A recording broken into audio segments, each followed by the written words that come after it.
Siege Girl.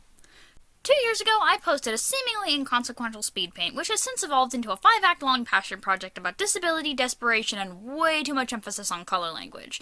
I'm of course referring to the Five Nights at Freddy's fan comic, Crying Killer. Crying Killer is an alternate universe where the bite of 83 was not fatal, but nonetheless still led to a bad ending. The idea of good and bad endings is present in the mainline games, and I like to blend it into my fanworks as well when I have the chance. This was originally going to be the bad ending to balance a situation where the crying child grows up to become a therapist, but at this point there's very little connecting the two, so it's really irrelevant now. Seeing as this is a comic, I wanted my designs for this to be visually distinct from my typical designs. I also feel obligated to let you all know that this comic is about a teen serial killer and thus requires a whole bucket load of content warnings. But also, this is a slow burn and very few of them will be relevant in the first act. The speed paint is going to be in height order, so the first one up is none other than the worst man alive, William Purple Guy Afton.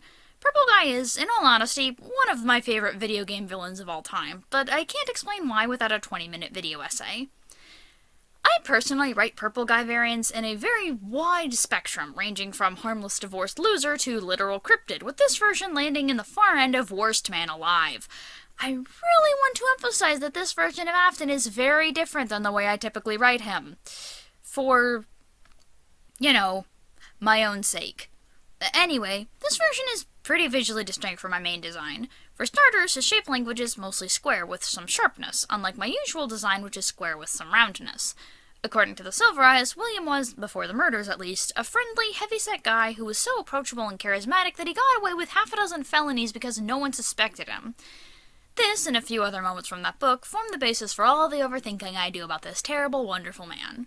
We don't have time for the overthinking now, though.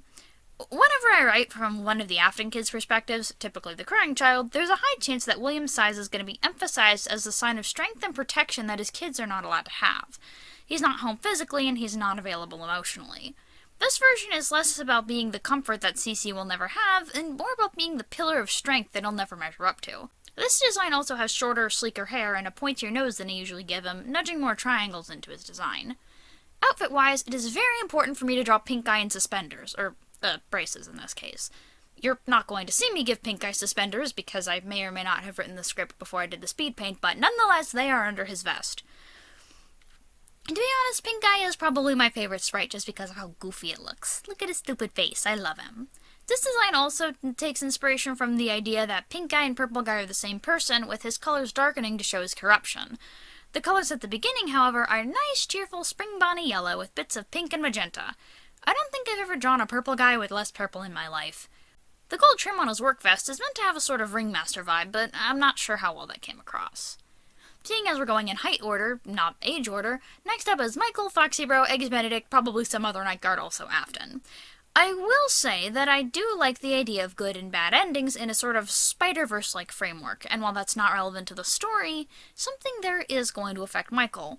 See, Michael's got a bit of main character syndrome. The thing is, he is literally the main character, just not in this story. Crying Killer is mostly the FNaF 4 phase of the lore, meaning that this is the only part where Michael is a confirmed antagonist. At almost any other point, he would be the hero, but not yet. Right now, he's the villain. I like the idea that, from Mike's perspective, the story plays out like a cheesy 80s teen movie with all the cliches that come with it. What he doesn't realize is, if this is a teen movie, he can't be the protagonist. He's the wrong archetype. Michael is the dumb bully jock. The hero is always a weak, awkward nerd. Someone more like Evan. This is more just a writing and playing with POV and tropes thing, though. He doesn't have any idea. In universe, this is all explained by Michael being the oldest son golden child and also a self-centered teenager.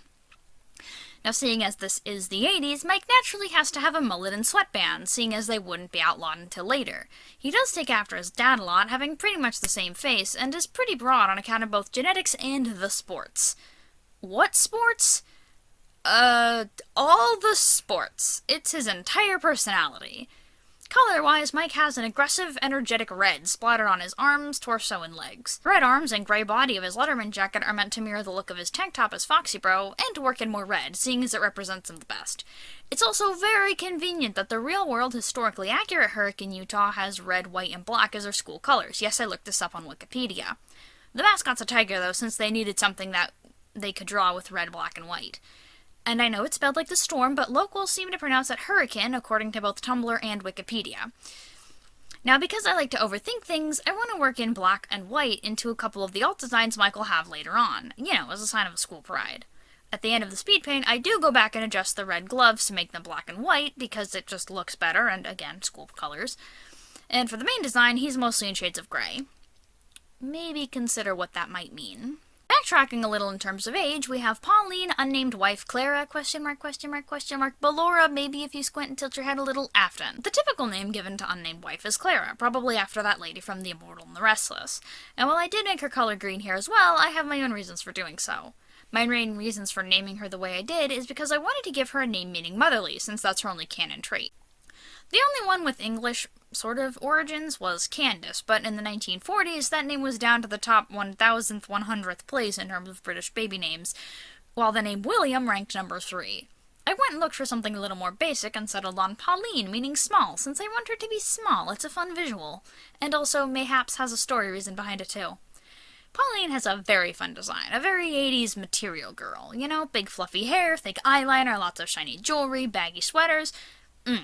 Wonderful. Her silhouette also kind of looks like the mom from Friday Night Funkin', and that was completely unintentional, but also kind of funny, considering Pauline is also somewhat of a...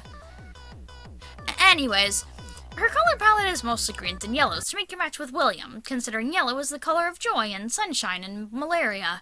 The green, on the other hand, is the color of nature, and envy, and luck, and greed. Good things like that. Second to last, and typically labeled least, is Crying Child, Chris, Cassidy, Evan, David, Norman, Casey, Lewis, Cecil, Nathaniel, however many names you can come up with, Vengeful Spirit, and maybe possibly Bite Victim Afton. I have a penchant for swapping the child's name around, which was supposed to be a way to avoid getting attached to one name specifically, but I tend to use Evan more frequently than the others, and usually in situations where he's the protagonist. Considering that he does not, and probably will never have a complete, confirmed, undeniably canon FNaF timeline name, this gives me the chance to mess with people, so that's fun. A pretty notable change to this timeline is that instead of being at eye level with a door handle implying he's 4 to 6 years old, this version of the Crying Child gets bit on his 13th birthday, seeing as 1, it makes no sense for him to get into stabbing people any younger than that, and 2, Unlucky 13 is going to be following him through the narrative. I tend to draw the child as pretty underfed and scruffy to emphasize how neglected he is, but this version doesn't need to worry about that. Yet. Now before I want to talk about the design, I want to mention something very important. Evan is very, very quiet. So quiet it's a plot point. So quiet that I literally made this a comic instead of a written story, because if our protagonist so rarely uses words, what's the point of even having a narrator? Evan does not like speaking to strangers, and usually freezes up when confronted with someone he's not comfortable around. His best defense mechanism is to stare with those big old blue eyes of his and hope they leave him alone. Evan's got a pretty dull palette compared to the bright, warm tones of his family, but it's fitting considering he's the bookish introvert middle child in a family full of bright, bold personalities. Remember how I told you to stop and think about the fact that Michael was wearing mostly gray? Yeah, this is why you were supposed to think about that. Evan also tries his best to dress like William when he can. Short hair, vest, etc. Low-key very prep school looking, to contrast Michael being a jock through and through. Evan's build is pretty standard for a kid his age. He's short, but he's not skinny and he's not chubby. The thing is, being right in the middle cannot save him from being a middle schooler feeling awkward and discontent with the start of puberty. Michael, being a superstar sports guy taking after his giant of a father, does not help Evan's self-esteem. It also does not help to have a father that constantly compares his boys and encourages what he calls healthy competition for just about everything. Evan is perfectly healthy aside from having weak lungs. He has no reason to change anything about himself that won't be adjusting as he grows up, but he keeps comparing himself to a pair of full-grown adults. The tragedy of this is that this is the healthiest Evan will likely ever be. The daddy issues and the various other issues aside, we still have one member of this totally normal and not at all destined to destroy each other family left to go, Elizabeth Ice Cream Girl Afton. Though you're going to see her sprite pop up so I can get some base colors, I didn't really want to just use those and call it a day. Since color is super symbolic in this comic, I wanted hers to be taken from all the members of her family. Pink from William's vest, beige from Pauline's boots, red from Michael's jacket, and brown from Evan's shoes. Another way of looking at this is that Elizabeth has William's colors with Pauline's style, just toned down a little to be fitting for a little girl. While Michael and Pauline have their hair curled and long, and William and Evan have theirs short and neat, Elizabeth keeps hers in pigtails because she might be that girl with the plush trap toy, or might be that girl with the figurines. I don't know, I wanted her to be in pigtails because it was cute. Her colors coming from the rest of her family shows Elizabeth's role as the most harmonious with the others. Sure, she and the boys squabble, but it's nowhere near as bad as Mike and Evan. Evan is too docile to really bully her, and Mike is so big he can just walk away and wins any argument on virtue of being the oldest. Between the three of them, I like to think that the Afton kids have a body, mind, heart trifecta going on. Mike is the body because he's so physically strong, Evan is the mind because he's an academic bookworm type, and Elizabeth is the heart because, while not specifically kind, she is very aware of others' emotions and has this childish desire to make sure everyone is okay. In canon, Evan and Elizabeth might be switched, with Baby being so crafty and crying being a very emotionally charged thing to be doing every second you're on screen, but there's another main game reason for this. Well, if this speed paint has piqued your interest at all, there will be links in the description to the comic on both DeviantArt and Tumblr. Remember to check those content warnings if you're interested.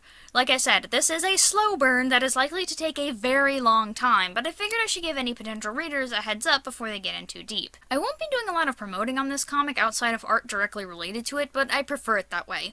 This is a passion project, and it not having as many eyes on it gives me more freedom to not worry quite as much about what people are going to think of it. Anyways, guys, that's gonna be it for now. So, as always, leave your thoughts and suggestions in the comments section below, and I will see you next time. Thanks for watching. Bye, people!